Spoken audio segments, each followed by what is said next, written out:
when I was working with a little bit of lubricant here, she just pulled that up a little bit. That helped me a lot. Mm-hmm. That helped me.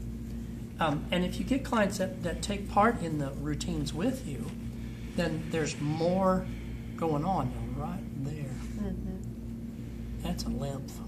Mm-hmm. That's a lymph. So I'm going to go above it and below it rather than on it. Mm-hmm. How can you tell it's a lymph? Lymph nodes feel like lentil peas. Okay. So go and fondle lentil peas. Can I touch it?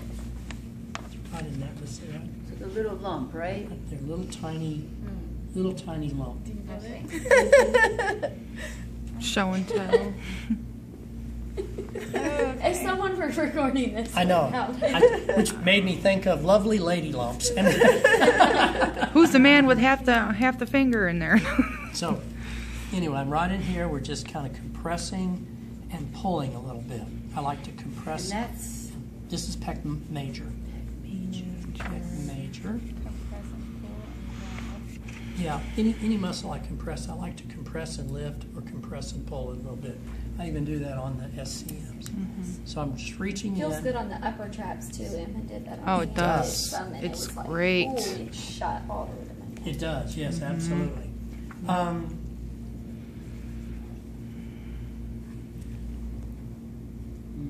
Yeah, they're just going on and on here.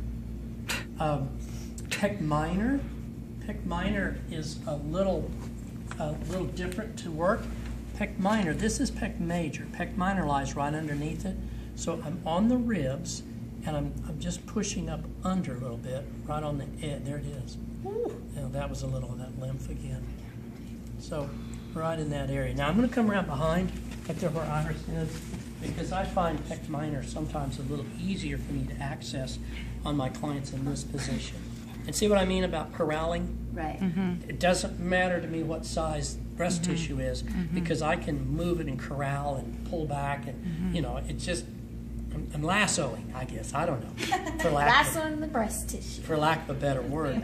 So let's put your arm right there. See how that loosened that tissue up? There we go. Right against the ribs, and I'm pushing straight in this way. There we go. That's right on the edge of it. That's pec minor. That's all pec minor. And that moved the lymph over? Putting Yeah, your arm like the that? lymph. Under. Yeah, the lymph came under the armpit back in this way. It also, when I had her arm up here, see how this stretched it? And she's got fairly tight pecs. When I say tight pecs, I don't mean unhealthy tight pec. She has athletic pecs that are just have some tension in them just because she works out. When we do torso, we'll learn to work it from the top down? Yeah, you're going to learn it from several angles. Okay. Because I like to work pec minor with my clients, supine position, but not all clients like that. If I'm working with someone with breast implants, I might put them in this position because the weight of the breast implant would pull everything out of the way. I'm also going to tighten up all the fascia. So I'm just pushing in right in there towards third and fourth rib because that's all I can really reach. Ooh. And pec minor is tender on everybody. I'm going to put her arm right here, and this time there's my clavicle. There's right towards the first rib, and I'm just going to be frictioning right under that clavicle.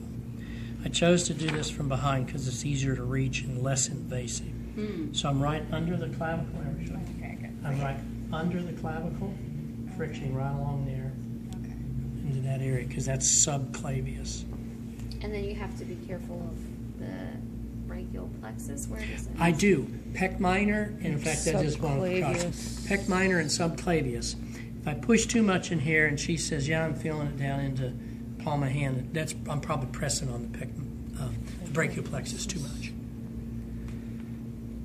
But all of that is subclavius. Where's the subclavian artery then? It's not Subclavian there. artery and the brachial plexus run side by Side side, by side, okay.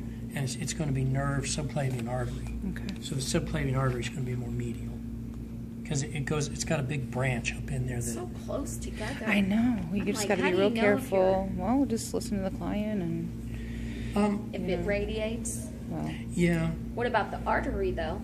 The If artery. You feel the pulse. The artery, you'd feel the pulse, and you just get off of it. If you compress an artery, it's not actually hurting anything. It's when you compress it ischemically for 15 minutes or more. That's Well, when it causes problems because you're cutting blood flow off. I mean, if she had an artery severed and spurting, you go up above and put a tourniquet on it. But about every 15 minutes, you need to loosen the tourniquet and let Oh, wow. 2 spurts go through and then tighten it back up because it does let some of the blood into the area because I don't want to cause problems with the neurovascular system lower from where the artery's been severed.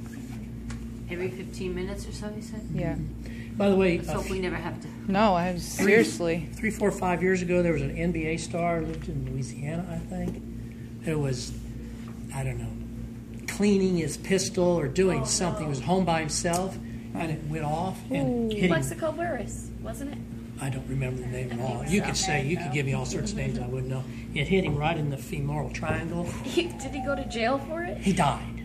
Yeah. He was home by Wow. himself, Okay, that and wasn't it actually One of them opened did up go to jail. the femoral artery, and he bled out in about 15 minutes. Wow.